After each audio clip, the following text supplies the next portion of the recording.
Let me bring in Mike Florio from Pro Football Talk, who joins us now. Mike, you listened to the interview with Tom Brady's agent. What stood out? Well, the entire effort by Don Yee to be the mouthpiece for Tom Brady and provide all of these flimsy explanations, and they really are flimsy. With all due respect, to borrow his phrase from his statement, his explanations are flimsy and misleading. Why he didn't give up the cell phone, he addressed that last night on CNN. Flimsy and misleading explanation. And little subtle things, trying to downplay the quality of the evidence, the more probable than not. We talked about this yesterday. Yes. That's the legal standard. All they have to find is more probable than not. So the evidence in this case is somewhere between 50.1% and 100%. All they have to find is 50.1. Billions of dollars have changed hands over the years in courts of law based on that 50.1, 49.9% standard that he's trying to downplay. And the thing that really caught me, Dan, trying to downplay the entire violation by saying, well, the rules just say it's a $25,000 fine. That's not what the rule says. The rule says including but not limited to a $25,000 fine. Not limited to means it can be more. It can be other stuff. It can be a suspension. It can be a big deal. And that's that subtle little, well, this really isn't a big deal. Does anybody really think this isn't a big deal? And if he's going to hide behind language in a rule that isn't even being accurately shared by him, that's just not the best way to deal with this. It would be better if he was saying nothing at this point than saying the things that he's been saying. Why is he talking? Because they feel compelled to push back. They feel compelled to push back. And Tom Brady's not yet ready to push back. And we saw how he performed at his press conference after this all came up. He's not the guy to be doing the talking.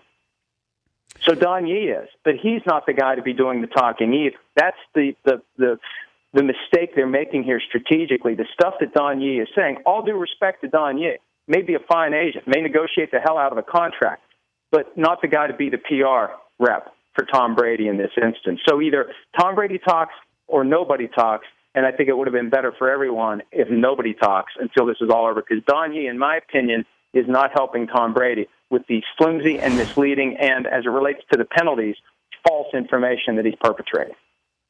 Tom Brady is Other than that, he seems like a nice guy. Tom Brady is a brand. If you're going to be labeled cheater, I'm sure Belichick doesn't have a problem with this if he's labeled whatever he's labeled, but I would think Tom Brady would bother him. If you feel like you're innocent, why wouldn't you fight this? Can you fight this?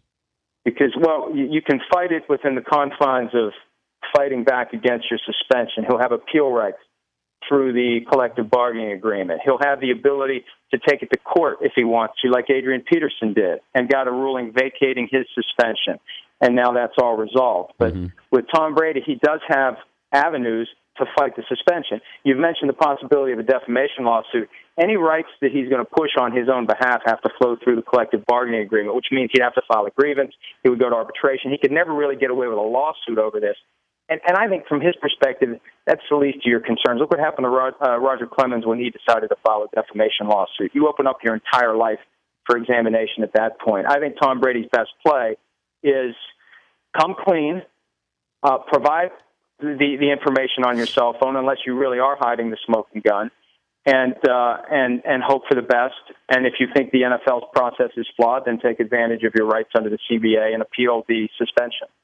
Is there any chance that Tom Brady knows he did something wrong, but doesn't, that he broke a rule, that he knows he did something, he just doesn't consider it wrong? Well, think about what's at the heart of this. And this is one of the reasons why I think Bill Belichick truly didn't know about it. There's a certain amount of ego and vanity tied up in this for Tom Brady. He can't throw a regulation football the way that he thinks he needs to. He needs it to be below the range that every other quarterback has to deal with. So is he going to admit to anyone other than a tight circle of people that they're taking the top off of these balls to make it easier for Tom Brady to grip? You're Tom Brady. You mean you can't grip a regulation football?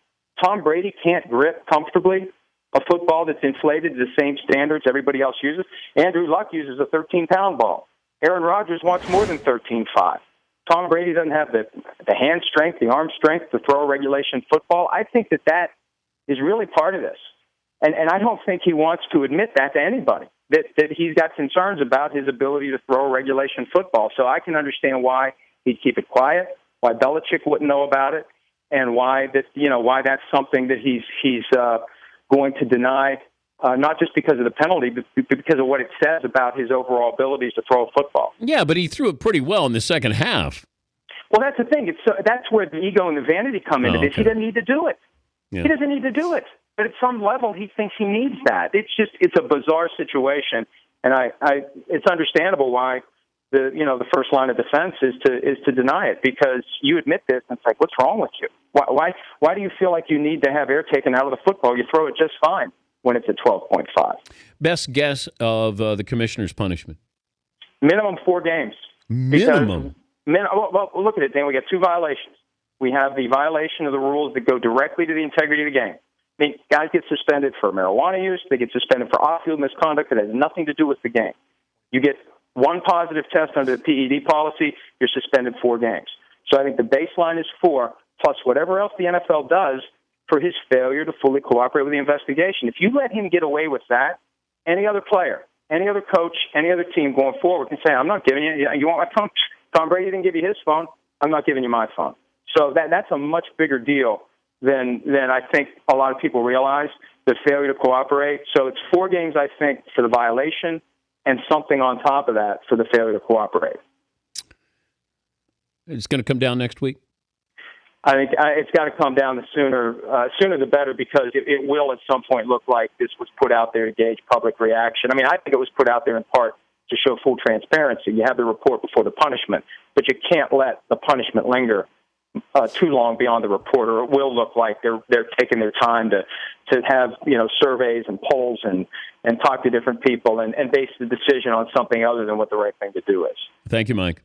See you, bye. That's Mike Florio, Pro Football Talk.